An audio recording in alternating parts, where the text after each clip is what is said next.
நீங்கள் யாருக்காக ட்ரேட் பண்ணுறீங்க? உங்களை நீங்கள் நம்புறீங்களா? செல்ஃப் ட்ரஸ்ட் இருக்கா உங்களுக்கு?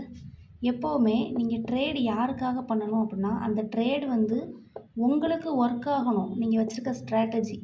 அப்படி தான் நீங்கள் ட்ரேட் பண்ணணும். உங்களோட குருவுக்கு ஒர்க் ஆகக்கூடிய ஸ்ட்ராட்டஜியை வச்சு நீங்கள் ட்ரேட் பண்ணிவிட்டு அதில் எனக்கு ப்ராஃபிட் வரல அப்படின்னு சொல்கிறது வந்து தப்பு.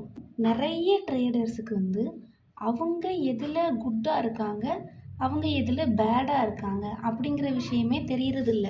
அவங்களுக்குன்னு ப்ராப்பரான ட்ரேடிங் ஸ்டைல் இருக்கிறதில்ல. வேறு யார்கிட்டையாவது அவங்களோட செட்டப்பை கன்ஃபார்ம் பண்ணுறதுக்காக டிபெண்ட் பண்ணி இருக்காங்க. அப்படி இல்லை அப்படின்னா அதர் பீப்புள் செட்டப்பை தேடி அதில் ப்ராஃபிட் மேக் பண்ணிடலாம் அப்படின்னு நம்பிட்டு இருக்காங்க. ட்ரேடிங் அப்படிங்கிறது என்ன?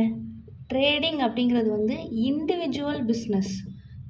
மொத்தமாக எல்லாரோட சேர்ந்து பண்ணக்கூடிய பிஸ்னஸ் கிடையாது. Individual business. ஒவ்வொரு ட்ரேடருக்குமே யூனிக் கேரக்டரிஸ்டிக்ஸ் இருக்கணும். அவங்களுக்குன்னு தனி ஃபீலிங் இருக்கணும் மார்க்கெட்டை பற்றி. அவங்களோட ரிஸ்க் மேனேஜ்மெண்ட், ரிஸ்க் எவ்வளோ இருக்குது அப்படிங்கிறது எல்லாமே தனித்தனியான அனுபவங்கள் தான். அதனால தான் கம்ப்ளீட்டாக அடுத்தவங்களோட ஸ்ட்ராட்டஜியையோ அடுத்தவங்கள செட்டப்பையோ காப்பி பண்ணவே முடியாது. எக்ஸாம்பிளுக்கு இன்னொருத்தங்க எப்படி ஃபீல் பண்ணுறாங்களோ அதை மாதிரி நம்மளால் ஃபீல் பண்ண முடியாது. அவங்க எப்படி திங்க் பண்ணுறாங்களோ அப்படி நம்மளால் திங்க் பண்ணவும் முடியாது. ஒவ்வொருத்தங்களோட ஃபீலிங், திங்கிங் டிஃப்ரெண்ட் வேயாக தான் இருக்கும். வந்து ட்ரேடிங்கில் உங்களோட ஸ்ட்ரென்த் என்ன, உங்களோட வீக்னஸ் என்ன அப்படின்னு சொல்லிட்டு எப்போவாவது திங்க் பண்ணி பார்த்துருக்கீங்களா?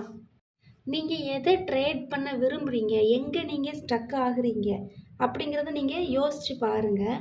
பேசிக்காக இப்போ நான் வந்து ட்ரேட் ரிவர்சலில் வந்து நான் நல்லா ட்ரேட் பண்ணுவேன் அப்படின்னா அதுதான் என்னோடய ஸ்ட்ரென்த்து.